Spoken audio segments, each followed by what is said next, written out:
YouTube. So plans went a wee bit crazy with the buckycasters. I haven't done one for ages. I was saving up for number 50. I've got like a yellow pearl scratch plate. But then download came along, blah blah blah. So here it is. Here's Bucky number 50. It is a short scale bass. I've reshaped the head. It's an interesting headstock shape. The light's really bad, isn't it? You can't really see the colour of it. It is actually Bucky green. Yeah. That light's normally on. Oh. Yeah, so like I've threatened to do with the last few buckycasters, I always feel I should have one. The problem is I didn't cost much. I've done it up, sold it. It's now worth money, so I could just buy another one. Do you know that's what happens with all of them? I keep sitting there thinking like that. Yeah, this buckycaster I'm going to keep. It's awesome, and then it's like, but I'll get 200 quid for it. And I can just go and buy another Squire for 50 and do it up to the same amount. I mean, it's not exactly, there's an awful lot more work to it than that. But do that and then build another one and then keep that one and then it pays for it. So that's why I don't actually own a buckycaster, apart from this one at the present moment. So this is a very lightweight 30-inch scale gear for music mini P bass, and it's amazing. It was called the wee bloo bass. Up to now, that sounds very much like dodgy input in front of the amp.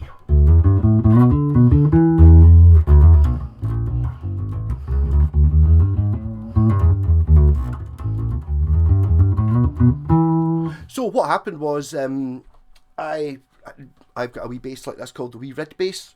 It's down there, like one JPAX painted for me. I took to download last year. It's a fantastic having a wee small bass to carry about. The problem with that one is though, because it's JPAX number 3, it's now worth like 600 quid. So I'm not taking a £600 bass to the campsite at Download Festival. That's silly. So I picked up another one which is very similar. It's not. It's the same concept. It's one of those things that. What is with the noise? I need a new power supply.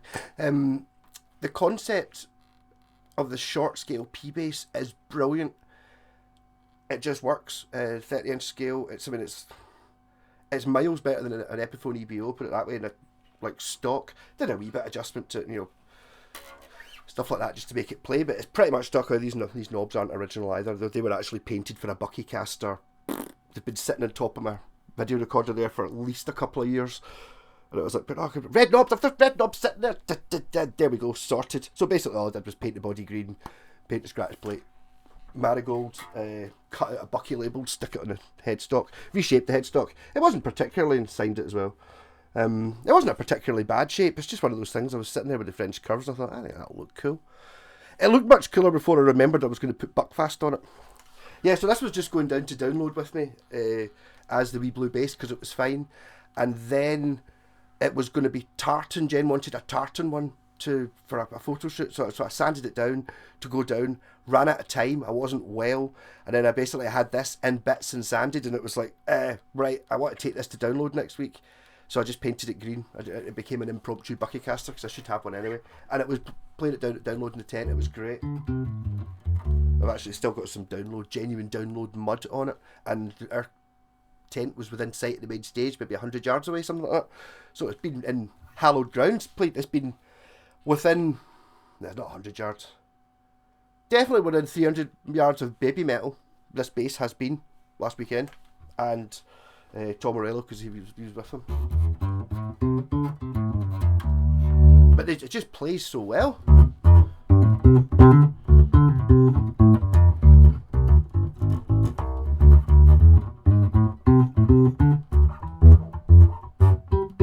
And in many ways it's a much better travel bass than the wee red bass because it weighs twice as much. This is featherweight. It's a little bit neck heavy because it's so featherweight. When I say a little bit neck heavy, it's so light that it's, there's no effort required in holding it up. Just yeah. And it's all it's got is the volume and the tone.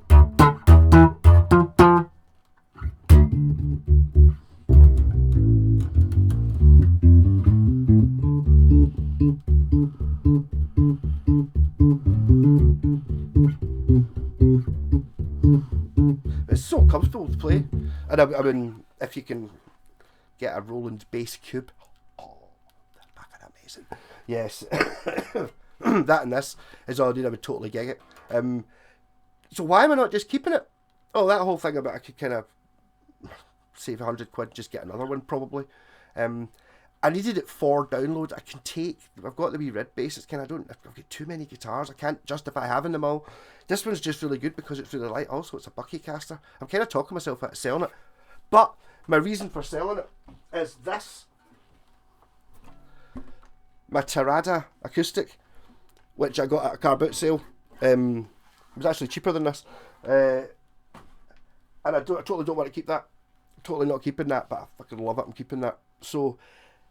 In order, I can't justify having another guitar, so in order of that, I'm going to sell this one. Yeah, that means I can keep that one. Because it's much easier to get a short scale, like a wee P bass, than it is to get. Well, I think it's this specific one. I mean, it'll be rare as bad. It's not a particularly expensive model. It's just, I don't think you'd find another one the same. It's like a funny name. I like the fact that it's Tarada. I'm a bit of a gear snob. And I know that Tarada make all the expensive Washburn acoustics that I've got and stuff like that. I've just never actually seen an actual Tarada home brand. So it's kind of got a wee bit of, that's very cool. Plus it's like an old 70s one, and it's a nice size. I just love that wee acoustic. It's actually putting me more into acoustic. I've not played acoustic for years, really, at all. Even though I've got a few. I just don't find them as exciting, but I'm really enjoying that one. So I'm kind of selling this. I'm going into Blitzkrieg just now. I'm going to get some strings off Tony. So I might try and fob it off on him.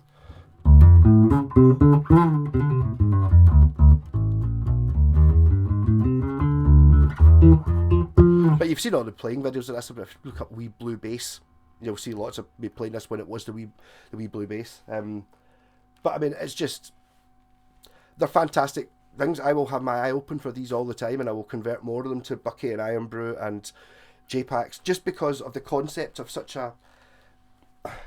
it's such an easy thing. A few of these, actually, my pal T-Gun, his nephew, I set up a bass for him before. It was when I had the wee red bass, and I called it the wee green bass. It was neon green, and I think it wasn't Gear for Music. It was, what's the other one?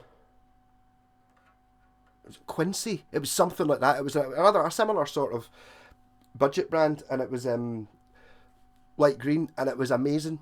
And I was like, this is brilliant. And my pal David has a Squire Mini P bass. It's 28.5 inch scale. It's got a 30 inch scale. It's not quite as good, but it's amazing as well. And it's like, and then there's this one, and actually the cousin was playing, nephew was playing this at download. Just unfortunately, I was a little bit under the weather at the point. It's one of those ones where you're away for 4 days constantly drinking cider.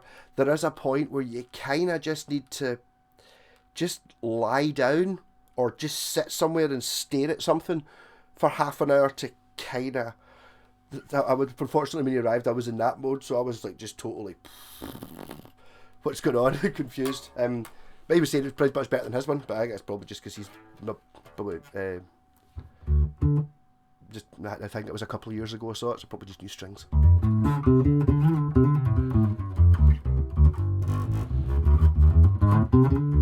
But even it's a small scale, 30 inch, but it's got the proper dimensions to the neck. To be ideal for I'm not just selling a buckycaster, but even as a buckycaster, do a wee bit of home recording, play the guitar.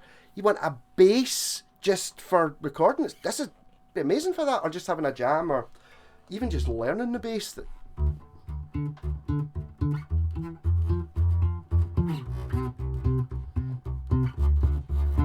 And I suppose one of the great things about bass is it's like you get certain guitars that have an image of what is you're going to do them. It's like pure, oh, here's my guitar, and it's like pure, oh, you're a bit of a Hendrix fan, are you? You know, you just see that and you think, oh, Hank Marvin and Hendrix and all that, and it's like pure, oh, goes up, oh, you're Steve Vai, are you? You know, and it's like, yeah.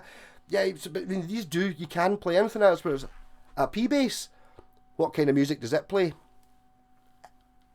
Everything that's got a bass of any sort in it or can be used in it. You know, it's like everything is a bass. A P bass is just suitable for absolutely. There's not a band. This is not the right the type of music. This is not the right thing to play on it. Even jazz, no problem. Not that that was jazz, but you know what I mean.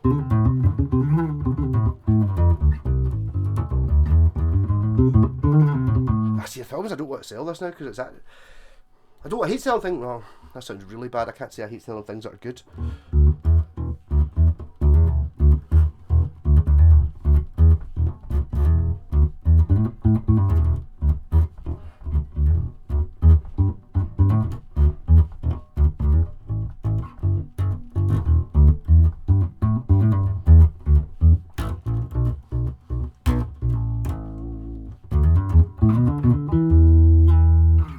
Yeah, so I'm undecided. Should I just try and sell this myself? I'll just try and sell it to Tony. Yeah, but I kind of end up doing a deal with it. I don't think I've bought strings off Tony for a while. As in, so I'll just he's a buckycaster, give me strings kind of thing. I've done that a couple of times. So I'm kind of tempted to do that with this, but I don't know whether I should keep this.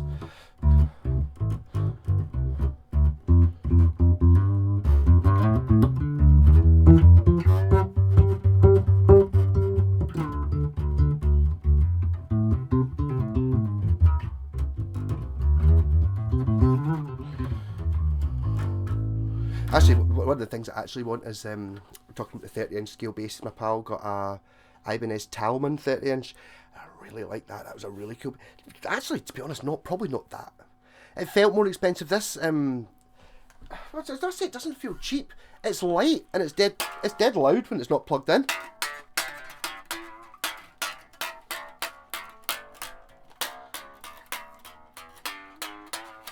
Which is obviously a good thing. I mean, that's the thing. You go up here and playing, you know, the really expensive Washburns. Oh, listen to this resonance. This does it. It shouldn't. It's like, oh yes, all the weight and the neck through, and you know, like the walnut and the ash and the ebony and all that, and it's like this doesn't have any of those things. So it really just kind of comes down to what does it actually matter? And as you're talking about, obviously what comes through the amp. There's debates on whether what the guitar's made of, or especially a bass made of, actually makes any difference to it. Scale length makes a difference, but it's just like it just sounds like a really good bass. What else are you gonna do? So Bucky bass, or Bucky caster, I suppose. I'm not sure exactly. There aren't any other. They're all different. This one is actually it's got another very unique element to it. This one has standard wiring. This is the first buckycaster ever with molested, unimproved wiring. Because what can you really do with a P bass?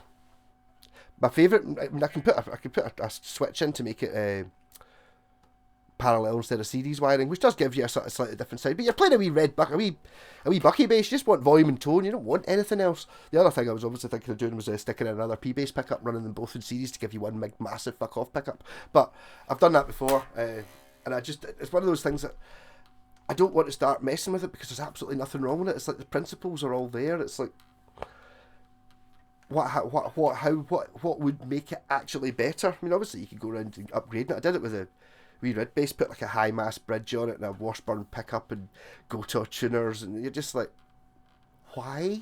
it's completely not worth it. Tuners in this one were to be fair, the tuners on the Encore were pretty shit. This one has good tuners, and in amazing condition. Oh, I was actually going to write bass on the back of that. I can do that just now. I don't know why I was going to do it, but I was going to. You can always peel it off. I quite fancied putting B A S. Yeah, that kind of might make it worth more money. I could have put the actual notes for the strings, but nobody wants that.